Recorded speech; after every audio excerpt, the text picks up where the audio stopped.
Okay बच्चों, अब हम शुरू करते हैं प्रैक्टिस सेट 24 के वर्ड प्रॉब्लम्स। तो इसमें सेकंड क्वेश्चन है, if large square beds of equal size are to be made for planting vegetables on a plot of land 18 meters long and 15 meters wide, what is the maximum possible length of each bed. Bed मतलब ये जो हम bed बना रहे हैं ना हम वो। तो आपको एक प्लॉट ऑफ लैंड दिया है, ठीक है, ये वाला प्लॉट, इसकी length long 18 metres and it is 15 metres wide. अब ये वाले प्लॉट ऑफ लैंड पर मुझे स्क्वायर बेड्स बनाने हैं इक्वल साइज के, ठीक है, मैक्सिमम पॉसिबल लेंथ के साथ मुझे स्क्वायर बेड्स बनाने हैं। तो मतलब जो भी स्क्वायर आएगा उसकी जो लेंथ ऑफ साइड होगी वो 18 और 15 को कंप्लीटली डिवाइड करेगी, तो ही कंप्लीट स्क्वायर बनेगा ना इसमें, नहीं तो थोड़ा सा एरिया रह जाएगा। हमको क्या चाहिए, ये पूरा एरिया यूज हो जाए और जो स्क्वायर हम बनाए वो मैक्सिमम पॉसिबल लेंथ का हो, ठीक है। तो मैं क्या करूंगा, मैं 15 और 18 का HCF निकालूंगा, क्योंकि HCF मतलब क्या होता है, वैसा नंबर, वैसा हाईएस्ट नंबर जो 15 और 18 को कंप्लीटली डिवाइड करता है, इसलिए उसको हाईएस्ट कॉमन फैक्टर बोलते हैं, ठीक है। तो HCF निकालेंगे तो हमको एक ऐसा नंबर मिल जाएगा जो हाईएस्ट होगा, मतलब मैक्सिमम, ठीक है, और ये दोनों को कंप्लीटली डिवाइड कर देगा, ठीक है। तो शुरू कैसे करेंगे,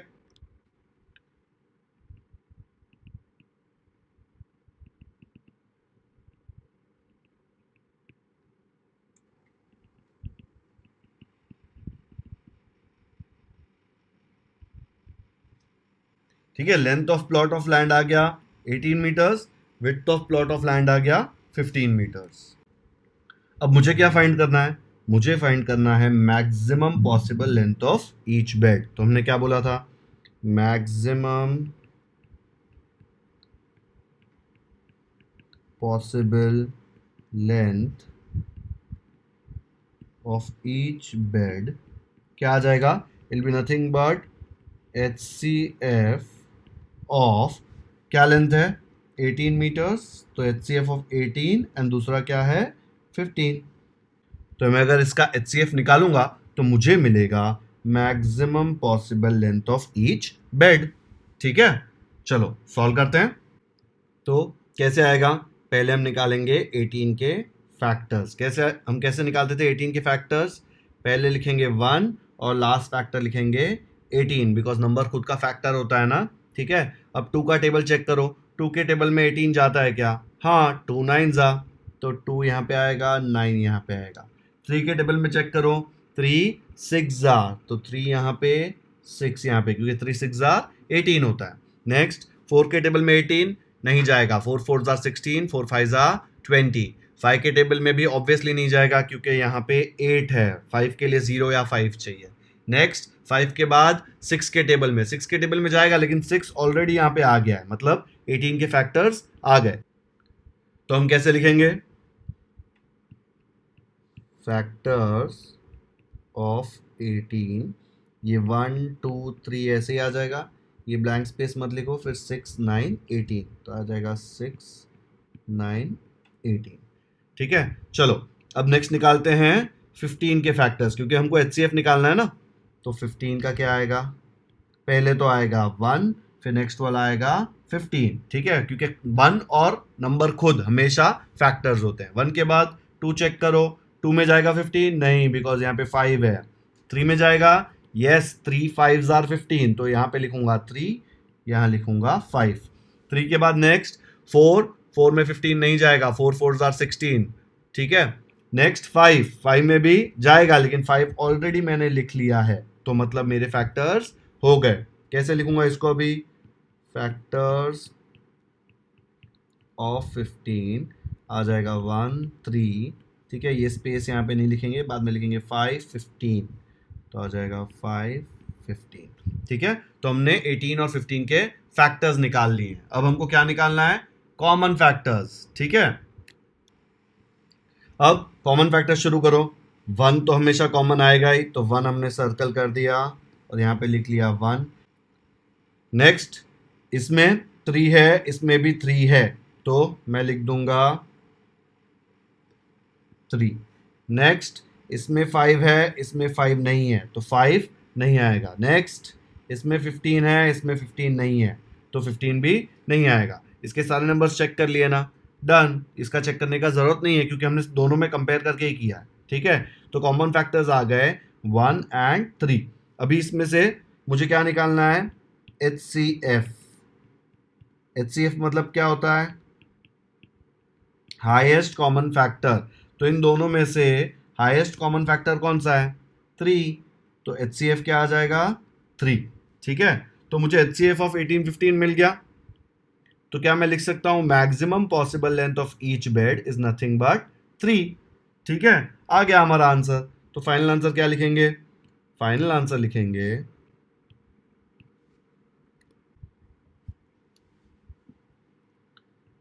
द maximum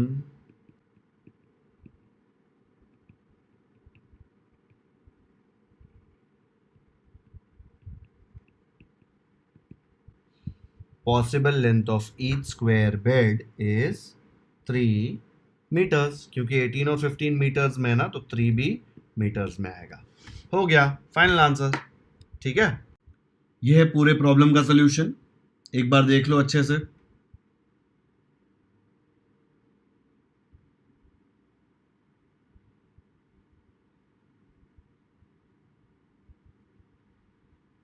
ठीक है, अब नेक्स्ट क्वेश्चन पे चलते हैं।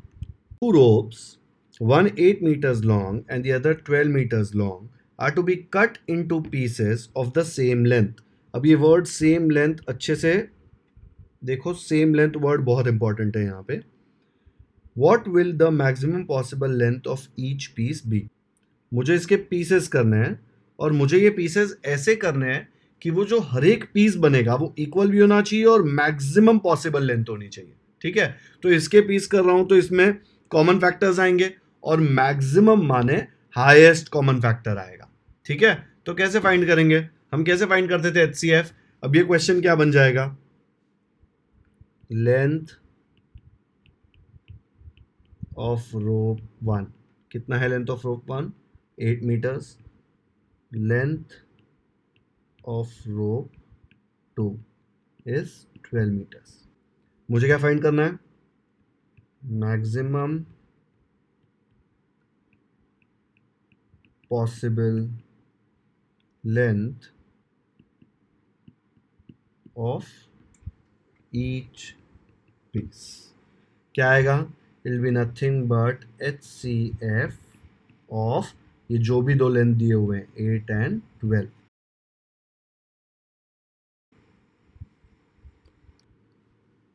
ओके, तो क्या आएगा, फैक्टर्स ऑफ 8, ठीक है। तो 8 का पहले हम कैसे लिखेंगे, सबसे पहले 8 का फैक्टर होगा 1 और सेकंड फैक्टर क्या होगा 8 खुद, ठीक है। उसके बाद 2 के टेबल में चेक करो, 2 के टेबल में 8 जाता है क्या, 2 4 8, तो आएगा 2 4 8, इसलिए 4 यहाँ पे। 3 के टेबल में चेक करो 8 जाएगा क्या, नहीं जाएगा, 3 2 6, 3 3 9। 4 के टेबल में चेक करो, 4 के टेबल में 8 जाएगा लेकिन 4 ऑलरेडी आ गया है, मतलब 8 के फैक्टर्स हो गए। तो क्या आएगा 1 2, ये स्पेस छोड़ के लिख दो 4 8, ठीक है। चलो 12 के फैक्टर्स फाइंड करते हैं। सबसे पहले 12 का फैक्टर आएगा 1 और नेक्स्ट फैक्टर आएगा 12, ठीक है। 1 के बाद कौन सा नंबर आता है, 2, 2 में 12 जाता है, यस, 2 6 12, तो 2 यहाँ पे आएगा, 6 यहाँ पे आएगा। 2 के बाद नेक्स्ट टेबल 3, 3 के टेबल में 12 जाता है, यस, 3 4 3 और यहाँ पे आ जाएगा 4। 3 के बाद नेक्स्ट नंबर 4, 4 के टेबल में 12 जाता है, यस, बट 4 ऑलरेडी इंक्लूडेड है, इसलिए मेरे फैक्टर्स कंप्लीट हो गए 1 2 3। उसके बाद क्या है 4 6 12, ठीक है। अब फैक्टर्स हो गए, अब हम कॉमन फैक्टर्स निकालेंगे।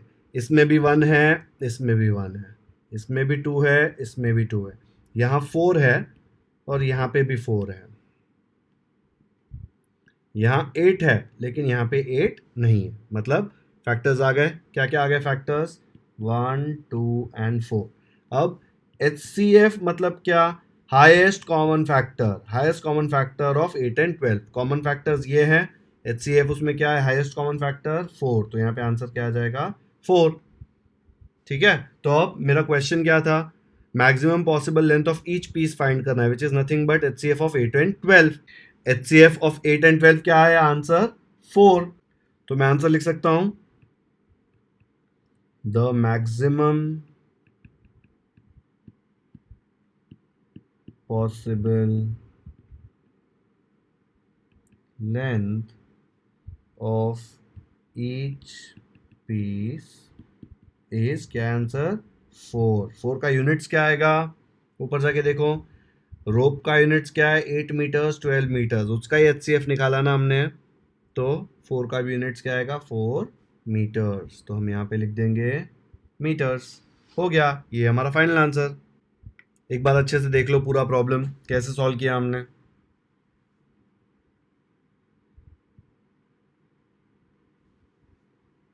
ओके बच्चों, फोर्थ प्रॉब्लम में the number of students of standard 6th and standard 7th, दो क्लासेस हैं, who went to visit the Tadoba Tiger Project at Chandrapur was 140 and 196 respectively.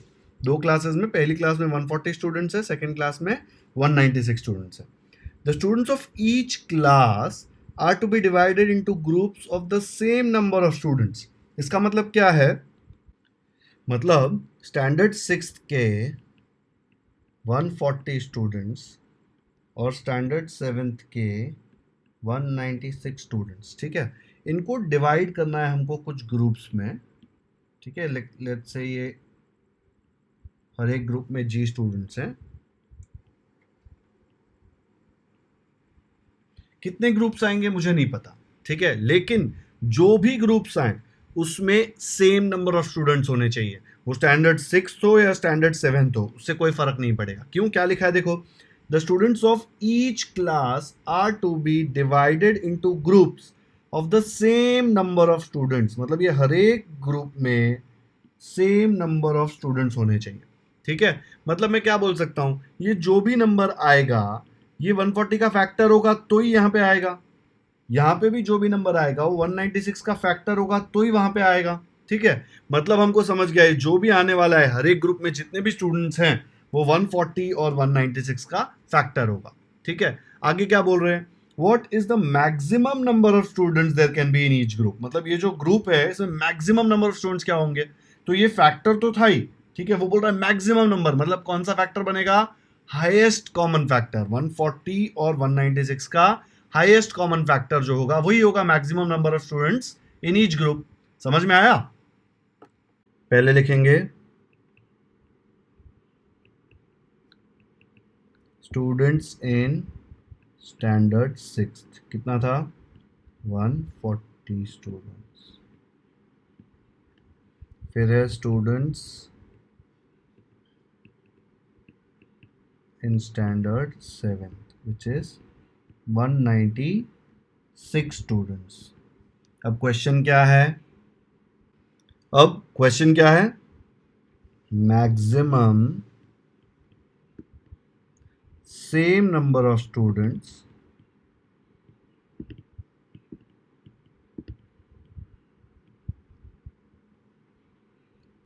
which can be divided into a group. क्या आएगा ये, it is nothing but HCF of 140 and 196. ठीक है, अब तो ये बहुत ही सिंपल क्वेश्चन हो गया. हमको 140 और 196 का HCF निकालना है. HCF कैसे निकालते हैं, चलो फैक्टर्स निकालते हैं. फैक्टर्स में से फिर कॉमन फैक्टर्स निकालेंगे, फिर उसमें से हाईएस्ट कॉमन फैक्टर निकालेंगे. पहले 140 का फैक्टर निकालते हैं. 140 के फैक्टर्स क्या आएंगे, सबसे पहले आएगा 1 एंड दूसरा फैक्टर आएगा नंबर खुद 140. फिर 2 के टेबल में 140 जाता है, यस 270 जा, तो यहाँ पे आएगा 2, यहाँ आएगा 70. 3 के टेबल में 1 + 4 5, 5 + 0 5, 5 3 में जाता है नहीं, तो 140 भी नहीं जाएगा.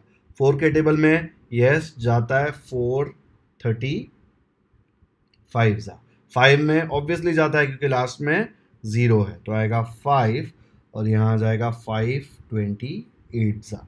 ठीक है। 6 के टेबल में नहीं जाता, 7 में हाँ जाता है, 7 20 जा। 7 के बाद 8 चेक करो, 8 के टेबल में 140 जाएगा क्या? 8 1 जा 8, 6 0 आया, नहीं नहीं जाएगा। 9 नहीं जाएगा। 10 यस 10 में जाएगा, 10 इंटू 14। 11 के टेबल में नहीं जाएगा, 12 के टेबल में नहीं जाएगा, 13 के टेबल में नहीं जाएगा, 14 में जाएगा। 14 टेन जा, बट 14 ऑलरेडी आ गया है, मतलब 140 के फैक्टर्स हो गए। तो क्या आ गए 140 के फैक्टर्स? 1 2 4 5 7 10, और ये स्पेस मत लिखो। 14 20 28 35 70 140। ठीक है। अब नेक्स्ट 196 के फैक्टर्स निकालते हैं। सबसे पहला फैक्टर 1 और लास्ट फैक्टर 196। ठीक है। उसके बाद 2 चेक करते हैं। 2 में आएगा 2 9 जा, 2 8 जा, 98 जा। चलो 3 में चेक करो। 1 प्लस 9 10, 10 प्लस 6 16। 16 3 में जाता है क्या? नहीं जाता। अगर 16 3 में नहीं जाता तो 196 भी 3 में नहीं जाएगा। ठीक है। 4 चेक करो। 4 में जाएगा 4, 49 जा 196। 5 ऑब्वियसली नहीं जाएगा। 6 चेक करो, 6 में भी नहीं जा रहा। 7, 7 में जाएगा 7, और यहाँ पे आ जाएगा 28, बिकॉज 7 इंटू 28 इज 196। 8 चेक करो, 8 में जाता है क्या? नहीं जाता। 9 नहीं जाता। 10 नहीं जाता। 11 नहीं जाता। 11 के बाद 12, 12 चेक करो, नहीं जाता। 13 नहीं जाता। 14 यस जाता है। 14 इंटू 14, आपको चाहिए तो 14 आप 2 बार लिख सकते हो ऐसे, लेकिन जब नीचे कॉपी करेंगे तब एक ही बार लिखना। ठीक है। तो अब 14 हो गया। नेक्स्ट 14 के बाद नंबर कौन सा आएगा? 14, बट 14 तो ऑलरेडी यहाँ पे आ गया है, मतलब 196 के फैक्टर्स हो गए। तो अब हम इसको लिख देंगे नीचे।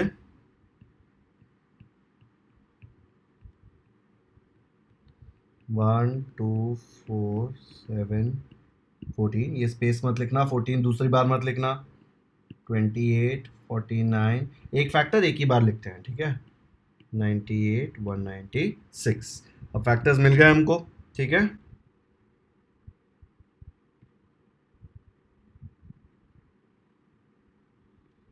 अब इसके बाद क्या निकालेंगे हम? Common factors. Common factors of 140 and 196 क्या आ जाएंगे कॉमन फैक्टर्स? 1 तो हमेशा आएगा ही, 1 आ गया। फिर यहाँ पे भी 2 है, यहाँ पे भी 2 है। फिर 4 और 4, नेक्स्ट 7 और 7, नेक्स्ट 14 और 14, उसके बाद 28 एंड 28, नेक्स्ट चेक करो। 49 यहाँ पे 49 नहीं है, 98 यहाँ पे 98 नहीं है, 196 यहाँ पे 196 नहीं है। तो कॉमन फैक्टर्स हो गए। क्या आ गए कॉमन फैक्टर्स? 1 2 4 7 14 28। इसके बाद नेक्स्ट स्टेप क्या आएगा? HCF of 140 and 196। Highest common factor कौन सा है? ये सारे कॉमन फैक्टर्स है, इसमें से हाईएस्ट कॉमन फैक्टर है 28। तो HCF क्या आ गया? 28। ठीक है। तो हम लोग ने क्वेश्चन में क्या देखा था? Maximum same number of students which can be divided into a group is HCF of 140 and 196। तो क्या आया था HCF ऑफ 140 एंड 196? 28। तो आंसर क्या हो गया? 28। तो हम लोग लिखेंगे the maximum number of students there can be in each group is 28। क्या आएगा final answer? The maximum number of students in each group is 28। ठीक है। और सेकेंड पार्ट क्या था? Why do you think each group should have the maximum possible number of students? तो हम लोग लिखेंगे सेकेंड पार्ट का answer, each group should have maximum possible number of students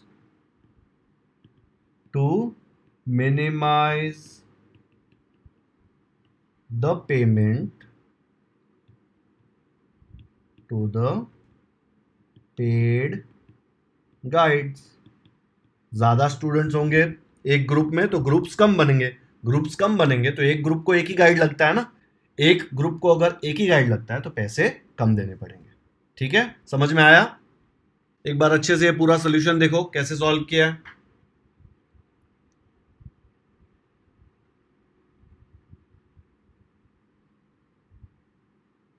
समझ में आया? आप चाहिए तो इसका स्क्रीनशॉट ले सकते हैं। चलो अब नेक्स्ट क्वेश्चन करते हैं। Okay, fifth question. At the rice research centre at Tumsar there are 2610 kg of seeds of basmati variety. ठीक है, 2610 kg of seeds and 1980 kg of the Indrayani variety. ठीक है, तो हमको दो टाइप का राइस दिया हुआ है, एक है बासमती और दूसरा है Indrayani. Now, if the maximum possible weight of seeds has to be filled to make bags of equal weight, जो भी बैग बनाएंगे ये सारा सीड डालने के लिए वो सारे बैग्स का वेट इक्वल होना चाहिए. मतलब अगर एक बैग में 10 kg डाला तो बाकी सारे बैग में 10 kg डालेंगे. अगर एक बैग में 50 kg डाला तो बाकी सारे बैग्स में 50 kg ही डालेंगे. ऐसा नहीं कर सकते कि एक बैग में 10 kg, दूसरे बैग में 20 kg और कोई बैग में 100 kg. नहीं, सारे बैग्स में जो भी वेट आता है सारे बैग्स में सेम होना चाहिए. ठीक है, तो ये भी एक बहुत इंपॉर्टेंट पार्ट है, सारे बैग्स में इक्वल वेट होना चाहिए. ठीक है, bags of equal weight. What should be, क्या था question? The maximum possible weight of seeds has to be filled to make bags of equal weight. What should be the weight of each bag? ठीक है, अब क्या है? If the maximum possible of weight of seeds has to be filled, मतलब जो भी number है it has to be maximum possible. ठीक है, तो कैसे निकालेंगे ये? मैं आपको एक और तरीके से एक्सप्लेन करता हूं क्वेश्चन. तो हमारे पास है 2610 kg of basmati and 1980 kg of Indrayani. ठीक है, तो मैं इसमें बैग्स बना रहा हूं. ठीक है, एक बैग, दूसरा बैग, ये सारे बैग्स इक्वल वेट के होने चाहिए. कितने आएंगे मुझे नहीं पता, ये इसमें से बनाए मैंने. इंद्रायणी में से भी जो भी बैग बनाऊंगा वो ये सेम वेट होना चाहिए, जो इधर है वही वेट यहाँ पे आना चाहिए. ठीक है, सारे बैग्स इक्वल वेट के होने चाहिए.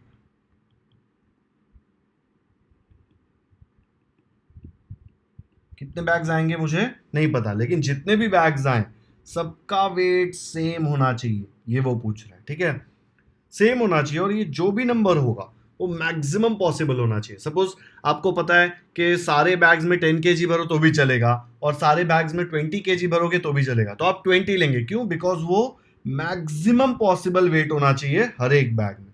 ठीक है, जो भी नंबर सबसे बड़ा आता है. मतलब अब ये जो भी वेट आ रहा है वो इसमें से ही आ रहा है, यहाँ पे भी जो भी आ रहा है वो इसमें से ही आ रहा है. मतलब मैं बोल सकता हूं क्या ये जो नंबर आएगा बी, जो भी वेट आएगा वो इसका फैक्टर आएगा, इसमें से ही आएगा तो इसका फैक्टर ही होगा ना दोनों का. और मुझे मैक्सिमम पॉसिबल चाहिए. अगर मैक्सिमम पॉसिबल चाहिए तो वो कौन सा फैक्टर होगा? वो होगा हाईएस्ट कॉमन फैक्टर. मतलब ये क्या बोल रहा है? आप highest common factor find out करो 2610 kg का एंड 1980 kg का. ठीक है, हो गया प्रॉब्लम का सोल्यूशन. अभी हमारा सोल्यूशन सिर्फ इतना ही है कि हमको इसका HCF निकालना है. ठीक है, आया समझ में? ओके बच्चों, अभी हम HCF निकालते हैं 2610 एंड 1980 का. अभी बहुत बड़े नंबर्स हैं तो इनके फैक्टर्स निकालने में आपको थोड़ा टाइम लगेगा.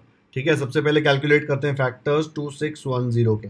इसका सबसे पहला फैक्टर आएगा 1 और नेक्स्ट फैक्टर आएगा 2610. ठीक है, मैंने इतना स्पेस इसलिए छोड़ा है बिकॉज ये बड़ा नंबर है, इसमें बहुत सारे फैक्टर्स आएंगे. ठीक है, 1 के बाद नेक्स्ट नंबर क्या आएगा? 2 में जाएगा ना ये, क्योंकि यहाँ पे 0 है तो 2 में जाएगा. 2 में कब जाता है? 2 इंटू 1305। अब डिवाइड करके चेक कर सकते हैं। वैसे ये जाएगा 3 into 870। नेक्स्ट ये जाएगा 5 into 522। उसके बाद 6 into 435। ऐसे ही आप आगे फैक्टर्स लिखते जाएं।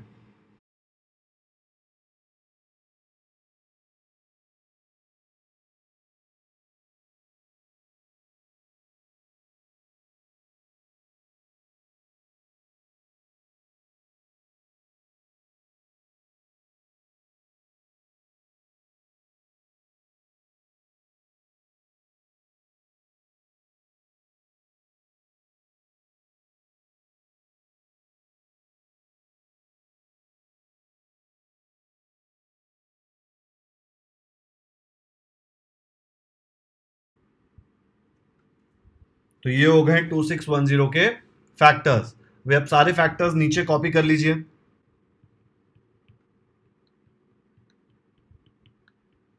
1 2 3 5।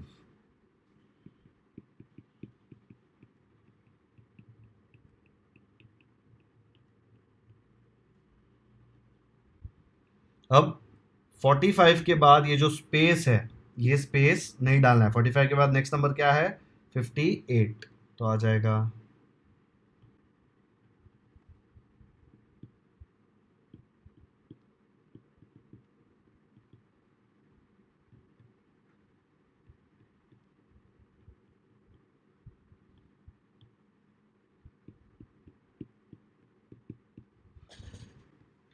तो ये हो गए फैक्टर्स ऑफ 2610। अब हम ऐसे ही फैक्टर्स निकालेंगे 1980 के। ठीक है, जैसे हमने ये निकाला ऊपर, सेम टू सेम वैसे इसके फैक्टर्स आएंगे। आपको हर एक टेबल चेक करना पड़ेगा। मैं आपको एक और वीडियो में ये HCF निकालने का एक बहुत ही सिंपल मेथड सिखाऊंगा। आपको ये सारे फैक्टर्स निकालने नहीं पड़ेंगे, लेकिन अभी टेक्स्ट बुक में यही मेथड दिया है तो आपको यही करना पड़ेगा। ठीक है, अब मैं 1980 के फैक्टर्स लिख देता हूँ यहाँ पे। ठीक है, तो हमको ये सारे फैक्टर्स मिल गए 1980 के। इतने सारे फैक्टर्स है, तो इसके बाजू में लिख देता हूँ मैं फैक्टर्स ऑफ 1980। अब इसके बाद हम नेक्स्ट स्टेप क्या करेंगे? हम निकालेंगे कॉमन फैक्टर्स ऑफ 2610 एंड 1980। ठीक है, चलो कॉमन फैक्टर्स निकालते हैं। 1 आ जाएगा, 2 आ जाएगा, 3 आ जाएगा, फिर नेक्स्ट 5 है, यहाँ पे भी 5 है, फिर यहाँ पे 6 है, यहाँ पे भी 6 है, यहाँ पे 9 है, यहाँ पे भी 9 है, यहाँ पे 10 है, यहाँ पे भी 10 है, फिर नेक्स्ट 15 यहाँ पे है, यहाँ पे भी है, तो आ जाएगा 15। नेक्स्ट यहाँ पे 18 है, यहाँ पे भी 18 है। 18 के बाद यहाँ पे नेक्स्ट है 29 जो यहाँ पे नहीं है। 29 के बाद है नेक्स्ट है 30 जो यहाँ पे है, तो आ जाएगा 30। 30 के बाद यहाँ पे क्या है? 45। यहाँ पे भी 45 है, तो मैं बना दूंगा 45 पे सर्कल। 45 के बाद नेक्स्ट नंबर क्या है? यहाँ पे 58। यहाँ पे 58 नहीं है। 87, यहाँ पे भी 87, यहाँ पे देखो बीच में नहीं है।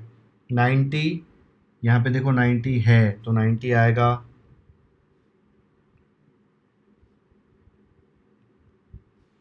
90 के बाद 145, यहाँ पे 145 नहीं है। देखो 132 के बाद सीधा 165 आ रहा है। 171, 165 के बाद सीधा 180 आ रहा है। 171 नहीं है। 261 नहीं है। 290 नहीं है। 435 नहीं है। 522 नहीं है। 870 नहीं है। 1305 नहीं है। 2610 नहीं है। तो हमको सारे कॉमन फैक्टर्स आ गए। ये है सारे कॉमन फैक्टर्स। अभी मुझे क्या चाहिए? HCF। HCF मतलब हाईएस्ट कॉमन फैक्टर। तो हाईएस्ट कॉमन फैक्टर क्या है यहाँ पे? 90। ठीक है, तो मैं नेक्स्ट पेज पे क्या लिखूंगा? HCF of 2610 and 1980 is 90। ठीक है, तो क्या है हम लोगों को? HCF of 2610 and 1980 is 90. ठीक है, तो HCF पूरा हमने यहाँ से कैलकुलेट किया. अच्छे से देखो एक बार, हमने सारे फैक्टर्स निकाले, फिर कॉमन फैक्टर्स निकाले और फिर उसमें से हाईएस्ट कॉमन फैक्टर 90 निकाला. ठीक है, तो हमने लिखा था maximum possible weight of seeds आया तो कितना आएगा HCF. तो आंसर क्या हो जाएगा HCF, जो कितना आया था 90. तो हमको फर्स्ट पार्ट का आंसर मिल गया. ठीक है, अब सेकंड पार्ट क्या पूछा है उसने, how many bags of each variety will be there. अभी हमको पता है हर एक बैग का वेट 90 kg है और टोटल राइस कितना है 2610 kg and 1980 kg.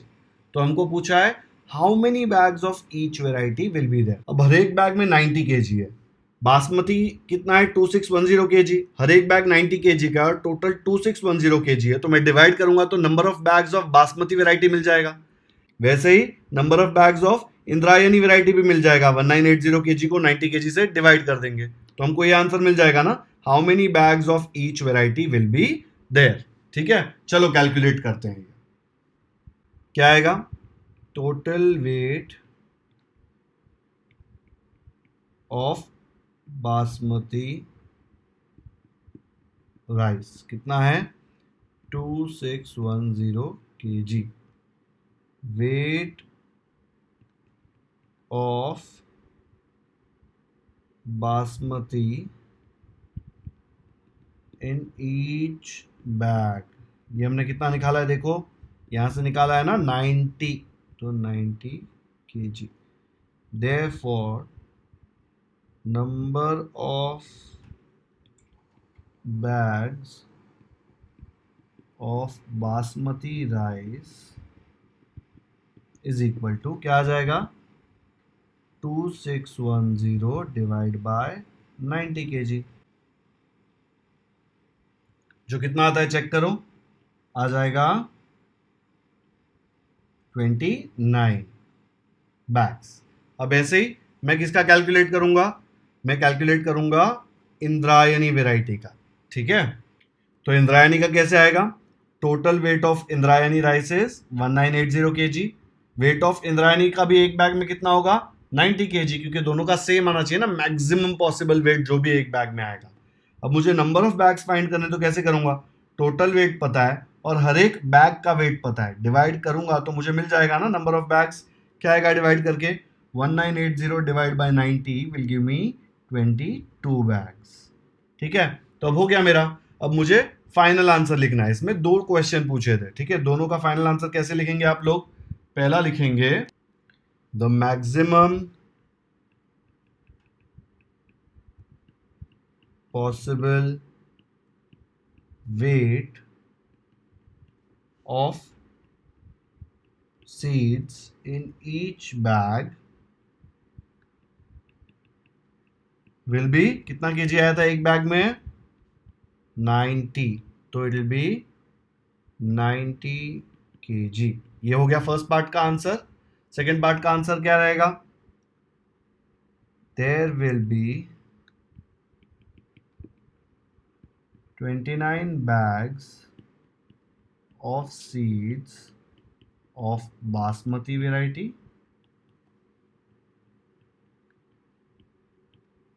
and 22 bags of seeds of which variety, Indrayani variety. हो गया, ये अपना फाइनल आंसर है. ठीक है, एक बार स्टार्टिंग से देखो ये प्रॉब्लम हमने कैसे सॉल्व किया था.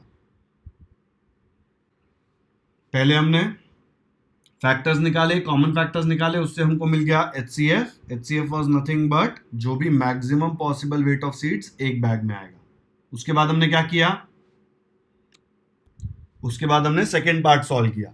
हमको पता है मैक्सिमम पॉसिबल वेट एक बैग में 90 kg आएगा और बासमती का वेट पता है और इंद्रायणी का भी वेट पता है. तो टोटल वेट में से 90 से डिवाइड करके हमने उसके कितने बैग्स बनेंगे वो निकाल दिया. एक जगह आया 29 बैग्स और दूसरी जगह आया 22 बैग्स. फिर फाइनल आंसर लिख दिया.